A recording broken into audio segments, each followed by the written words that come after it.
All right, I'm going to give you guys some advice, okay? Do not listen to anything the San Antonio Spurs front office has to say till now into June. Like, don't listen to any of it. They are lying to you, lying to your face.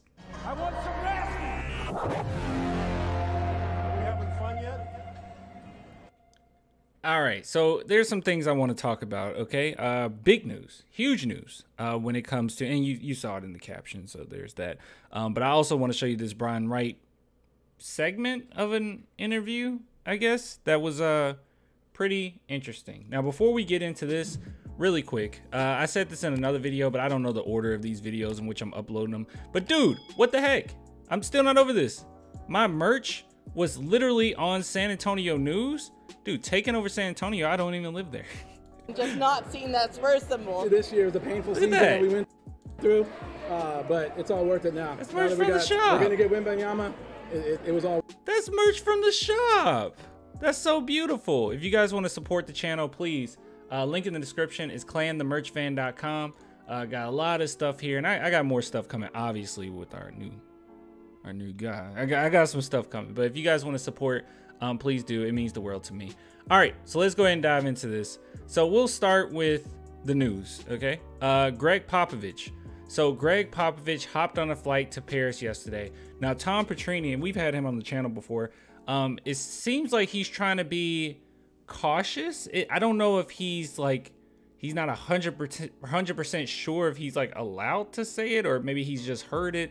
But I trust everything that comes out of Tom Petrini's mouth. And he says that Popovich has hopped on a flight, or at least he's very confident that Popovich has hopped on a flight to Paris. So that is huge, okay? So that kind of leads into this. This is why I said don't listen to anything they have to say. So obviously, you know, when you're talking about the draft, and no matter where you land on the draft, you're playing chess, not checkers. You don't want to just tell everyone exactly who you're going to get, even if it seems obvious, because you want to see what type of deals you get, what type of things that you're hearing, so you can make some moves in the draft. So that's why you don't do that. But let's go ahead and listen to what Brian Wright has to say about whether or not they're going to take Wembanyama. Brian, congratulations, man. First off, real quick, now that you have the #1 pick, you have an idea of who you're going to take? Well, you know, we still got a lot of time left, a lot of work to do. I'm sure we'll figure it out by draft time. He's lying to your face. He is absolutely lying to your face. Now, I've seen a few fans, and this isn't a lot, okay? So I'm not going to harp on and get like overly upset, because usually when I get upset with like Spurs fans, it's something that's a continuous theme. And I don't think that this is like a huge issue within like the discourse. But it's very few people. And let me go ahead and say this, okay? There's a few people saying, I would rather have Scoot Henderson. Guys, I'm telling you this right now. You would rather have Victor Wembanyama, even if you're not 100% sold, which, look, you can listen to LeBron, you can listen to Giannis, you can listen to Steph Curry, you can watch highlights, you can watch breakdown videos, you can see all these things, and you're still not convinced. I mean, you can listen to what Nicholas Batum said. You can ask Tony Parker. You can look at all these different interviews, all these different takes on it. And I know that when you listen to the media, sometimes they hype things up, so you just don't want to listen to what they have to say. You're like, oh yeah, of course, another guy that they're gonna hype up, of course, whatever.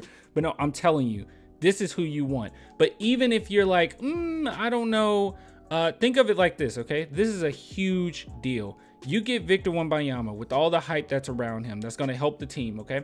Because there's going to be so many players that's going to eventually want to ring chase, and they're going to come to San Antonio. It's the same thing that happened when we had Kawhi and Tim Duncan, and we won the championship, and there were so many players trying to come over, like David West, LaMarcus Aldridge came over. That big part of that was that he wanted to get a ring. So like, you're going to have people trying to come over. So having him there alone really helps the franchise in that regard. More attention, which helps us as fans. It's just, everything's great. But even if you're thinking about like the team as a whole for itself, okay? Victor Wembanyama, if you have him and it doesn't pan out, if you trade him, I'm telling you, you would more than likely get a way bigger return than you would have if you were to have Scoot Henderson, because of how big Victor Wembanyama is and how much potential everyone knows he has. So if he comes to San Antonio, in worst case scenario, oh, you know, we didn't really get to let out his full potential, he's still a hype train, and it's still going to be a lot of people thinking, maybe we can make something happen there. You know, maybe we can make it work. And even these teams that are really, I don't want to say you got screwed over, because the lottery nowadays is very random. But like if you look at like Detroit Pistons or the Houston Rockets and teams like this, I mean, no telling what they'd be willing to give up to add on and take that risk. So that's how you got to view it. Okay, it's the same thing with the second overall pick. I don't necessarily think that anyone should, in the top 3, should go after the Thompson twins, because I feel like Scoot Henderson and Brandon Miller, at the end of the day, they're better investments. If it don't work out, you'll get a bigger return or whatever you have to do. So look, that's worst case scenario. Worst case scenario, you get quite a few picks. You get some really nice, you set yourself up even if Wemby didn't work out. But I'm telling you, he is legit. This is not something that's just in passing or just my opinion. Like, I've looked through so many articles at this point. I looked at so many different interviews. I watched so much footage. He is legit. This is a serious, this is the real deal. Okay. But yeah, and don't view him, and this is another thing, this is just like a pet peeve. I'm going on a small tangent. You can turn off the video if you want, but this is my tangent. Okay. One thing that I've noticed as well is that a lot of people have been talking about worrying about like his strength and worrying about his size and how is he going to match up against other centers. And I really push people to think about this for a minute. Okay. If we just sit back and we think about the big man in the league, which big man do you think is going to cause him problems? Like if you really think about it, okay, there's like a couple I can think of, one of which is more of a downhill player who even said himself, well, he insinuated that he's pretty worried about Wemby coming in the league and how he's going to be the real deal, and that's Giannis. And then the other I can think of is like Jokic. And then I know people said, well, what about Embiid? But here's my question: who can stop Jokic or Embiid? Who can stop them? What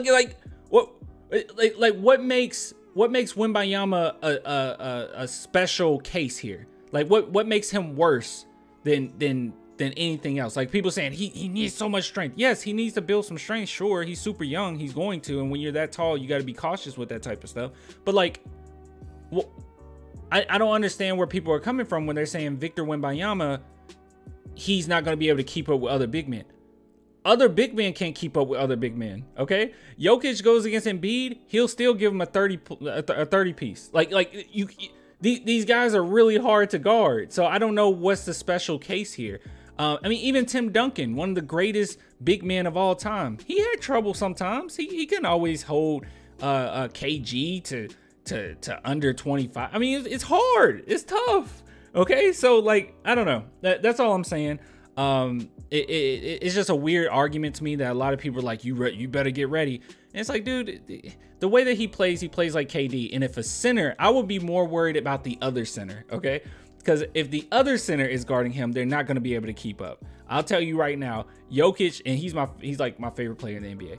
Jokic would not be able to keep up with Nikola Jokic. Jokic will not be able to keep up with Wembanyama, especially around the perimeter. So I don't know. Even guards can't keep up with Wembanyama. So all I'm saying is just chill out with that. I don't like that argument. And that big worry on whether or not he'll be able to match up with centers. Who can stop these centers anyway? I don't think that's that big a deal. Just let it play out.